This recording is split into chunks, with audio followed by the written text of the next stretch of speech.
Ang tatay ko talaga mahilig magluto sa amin. Bata pa lang ako, tinuturuan na ako magluto. Lalo na nung 14 years old po ako, tinuro po sa akin ng tatay ko yung pagluluto ng humba. Malayo man ako sa magulang ko, kapag nagluluto po ako ng humba, naaalala ko sila, parang nandyan lang sila sa tabi ko. Ako si Daisy May Palomata, ang inyong kabarangay ko.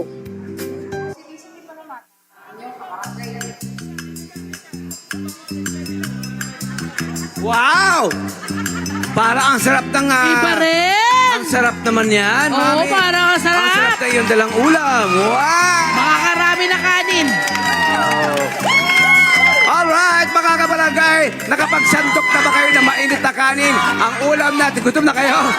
Ang ulam natin ngayong umaga ay humbang Bisaya na iluluto sa atin ni Ate Daisy May Palomata, straight from Cagayan de Oro. Good morning! O batiin mo sa Cagayan de Orong salita ang mga taga-Cagayan. Sa atong mga higala. Oo. Maayong untog, Umpuntag. maayong buntag mga Cagayan de Oro. Family Soriano po, binabati ko po. Nandun po yung mga kamag-anak ko, si Tita Esther, tapos po si Tita Inday, si Tita Hi. Lito. Hello po. Ayun! So, nasa TV na ako. Nasa TV na po ako. Yeah! Ate Daisy, galing, no? Galing sa tatay mo yung recipe. Yes po. At ang alam namin, at 9 years old or 14 years old ka ba? Tinuruan na po. 14? Opo. Aba, galing na. Galing. Ano ba ang style ng humba ninyo? Kasi nakikita ko parang ang kanila may friend, belly, no? Oo. Belly ang ginagamit nyo. Kasi karamihan, ang alam ko sa humba, sa amin sa Leyte, Oo. pata. Oo, pata, oo. Pata ang alam ko. Pero yung kanila ito, paano yung ginagawa nyo? Anong style? Bale, sinangkutsa ko na po yung, yung taba po, yung pork belly, para yung taba po. Yung Maigigisa mantika. na po. Yung mantika po. So yung mantika na yan galing sa tabala? Yes po. Wow, friend, ang bango kaya pala. Okay. So ito, bago natin yan ipagpatuloy, ipakita mo muna sa amin yung mga kakaibang ingredients ng kanilang humba. Anong meron tayo? Yung mga ingredients po, ma'am, bawang, Bawang, sibuyas, asukal na pula, sukal na Ito, pula. akala may Mantika. asukal na pula raw. Oo. no? toyo, tubig, suka, tapos black leaves, pork cubes po, optional po kung Oo, kailangan kung lang gusto po. mo. Asin, paminta, banana blossom, and sili po. Optional din po kung kailangan. Kung sa'yo may konting anghang. Yun. Ibang level to. Pwede. Okay, so, ayun na. Pinamantika mo, anong gagawin mo dyan ngayon? Bale po, iprito na po. Bale, igigisa ko na po yung bawang at sibuyas. Tapos, Dyan na. apo. Dyan na rin. Sandali lang. Interesting. Sandali lang. Wait lang. Apo. Ayan, bawang. Bigyan nyo nga ng... Sabay-sabay. Wow, sabay na. Opo. Uy, ang galing. Nakikita nyo mga mami, ano? First time nyo ba makakita kung may nagluluto ng humba? First time nyo ba? Kayo ba nagluluto kayong humba? Oo. Ganyan ba yung style nyo o iba? Iba. Ano yung sa inyo? Oo. Ay, parang sinasama na lahat yung mga ingredients tapos pinapalambot.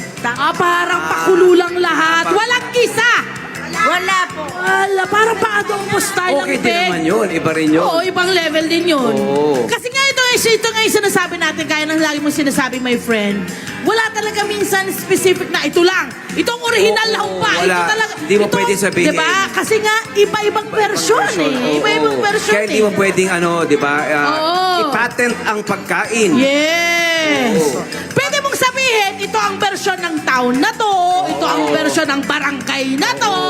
Yan, pwede. Ganda ng kulay, brown na Ganda! brown. Naku, ito na nga, my friend, Visayan Mindanao, Humba Bisaya, may pork belly or hocks. Tama ka ron. Ano yung hocks, my Yun, friend? yung pata. Pata! Na pinakuluan sa toyo, suka, tausi, asukal, na pula at anis. Nilagay na ang toyo. Okay, Yun. nilagay na ni ate ang toyo. Ang susunod ni Actually, ate sa ay... Cagayan de Oro, may naluto kami roon. Ay, talaga? Na may may pinya. Hanggang sa bukid. Yes! Yes! Nilagay na ng pinya. Yun ang kanilang pangpatamis. Bigyan nyo nga ng at pandesal si Mami, gutom na raw. Ano yan, love? Ano yan, love? Eto na! Lady Humba! Ito yung sinasabi tabi mo may pineapple juice. Pwede rin niya sa Leyte, meron din. Yes! Ano? Nice. At siya si Buwan Humba. Ayan, si Buwan Humba, madalas gumamit naman daw mga kabarangay ng soft drink. Oh, Bilang pampatamis. Pampalambot Pwede. din At yun, pampalambot my din friend. yun. Okay, oo. Dry na humba naman, pinatayo hanggang sa lumapot. sarap. Special occasion na mga humba, may idagdag na ingredients daw tulad ng, ayun nga, puso ng saging, Ay, dried wow! mushrooms, and sometimes lily flowers, bulak-bulak Interesting. ng lily.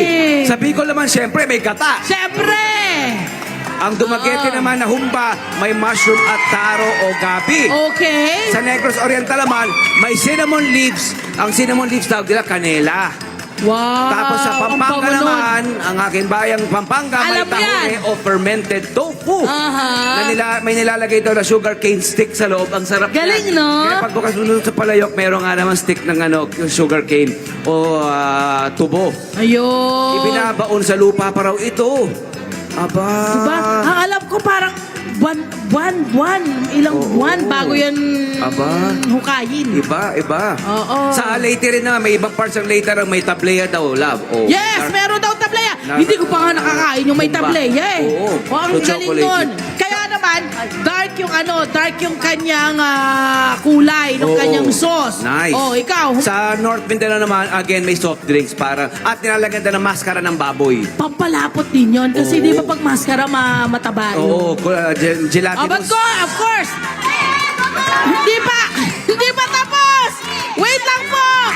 So nilagay na lahat ng ingredients, suka, tahure, ay yung ating black beans. Ayan Ayan, na, nilagay na order yung yan. laurel. Nilagay na lahat. Ayan, yung ating paminta. Ayan. Papili nga po ng pandesal. Yung paminta Pauna na nga mo. po ng pandesal dito kay La Mami. Correct. Yung paminta mo durog, hindi buo. Kasi karamihan, nung iba, buo yung ginagamit na paminta. Oo. Diba? Buo. Ito bang sila Mami, ano bang teknik ng pagluluto ng Sa inyo? humbang ginagawa nyo? Lalagyan ko ng gin. Meron tayo iba Alcohol. Pang ano rin yun. Okay. Pang ano rin yun. Oh. Kayo, Okay. ma'am. Kayo, nagluto na kayo ng humba? Yes, Sprite. Walang brand, ma'am. Walang brand. Soft drinks. Pinya. Soft drink. Soft drinks. Soft drinks sila. Soft drinks. Ito binanggit ka ni Mami. Nakalibre tuloy. Nakalibre. Huwag lang banggitan Hindi, si ng Ma'am, brand, si Ma'am, nanay. Sabi ko wala sa iyo kayo, wala kanina kayo. eh. Kasi Okay. Eto na, gusto natin hindi pa malaman natin kay ate. sponsor yun. Magkano yung gagastusin mo dito sa recipe na pinapakita mo sa amin ngayon? For 300 kilos po, doon po sa kalahating kilo ng baboy po. Yung pork belly lang po. Pero po, good for 3 to 10 persons na po yun. Depende sa kakain. Diba? Depende sa kakain. At ito na ba yun? Ganito karami yung maluluto na yun? Wow! Kaya pala, ang dami na rin. Ang bango! Ang bango. At mula dun sa amoy, naaamoy ko rin kasi nilagay na niya, my friend, yung yung pampanghang. yes, pwede rin naman Naamoy yun. na rin natin. Pwede pala yun, no? Hinalo mo ba agad nung nilagay mo yung suka? Hindi. Pwede. Iba yung ganyan. Pwede naman. Usually kasi yung iba, hindi hinahalo talaga. Okay. Kapag ikaw ay nagluluto, ano pang mga parte ng baboy ang ginagamit mo sa humba bukod sa pork belly? Po, pork meat lang po. Pork meat lang. Anong parte ng pork meat? Laman po. Gusto mo malaman? Yun ang tinuro sa'yo ng tatay mo. Puro laman. Ang maganda naman kasi pag puro laman, Oo. di ba? Walang lugi. Oo. Ayan Lahat na. sila makakakain. Ayan! So kapag Siyempre, yan ay naluto na, love, ito na ang itsura! Kapag Ito na naluto na, final. ito na. Ito na finished So kakain product. na ba sila? Kakain na ba? Kakain na sila. Ayan ang finished product natin. Mamaya na Maraming lang. salamat naman. Mami, mamaya na lang. Masunod. Kakain na. Oh. Kain na! Tinidor, kain na. Dali mo dun. Punta kayo dun. Oo. Ito hindi. Ayan. Ito pa. Kain na. Tikim. Kanin muna. Ayan. Kulang kanin. Kumusta? Wow. Gusto ko malaman kung ano yung reaction nyo sa kinain nyo. Tikman nyo Sino na, na tikman. kumain? Sige. Tikman mo natin. Tikman mo na. Oh. Oh! Anong lasa ang meron? Masarap kasi may halong asim tsaka tamis. Oo, halong asim at tamis. Ang timpla. Tamang-tamang timpla, manapis na miss. Ito ang tunay. Si ate parang 24 hours pa tong gising. Ito si Mami, parang pa-endorser na, ha? Oo naman. Parang commercial na, oh. Ganda-ganda. Sarap pa, Mami. Anong tatalo ka? Opa!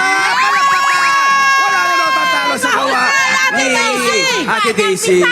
Yes! Good job, Ate Daisy. Maraming salamat, my friend. Hi! Sa mga naman, mga Kanet 25. This is Love and New Verbo. For more love, Tunipet, and everything updates, just click the subscribe button and follow us on our Net25 social media pages at Net25 TV and Net25 Entertainment Facebook. See ya. I love ya.